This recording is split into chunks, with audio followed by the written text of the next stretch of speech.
Kevadtalvisel ajal on Tallinna botaanika- ja troopika kasvuhoones kindlasti üks kõige pilku püüdvamaid õitsejaid Lääne-Aafrikast pärit Thomsoni saatuse puu.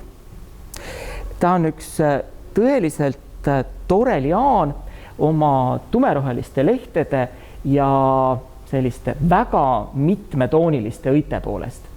Et kui nüüd esmapilgul vaadata, siis tundub, et tal on siin suisa 3 värvi õisi.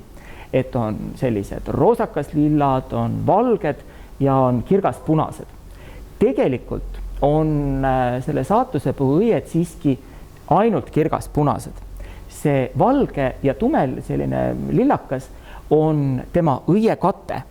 Kui õied puhkevad, siis kasvavad nad välja sellest ilusast valgest tupest, ilusad väikesed punased õied.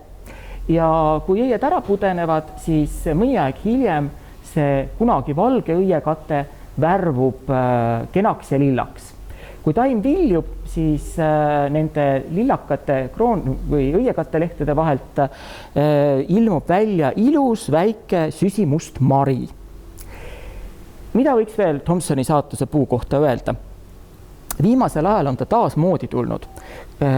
Ütleme, viimased 100 aastat pole teda väga armastatud, kuid 19. sajandil oli ta Victoria-aegsetes Inglismaa talveaedades äärmiselt populaarne.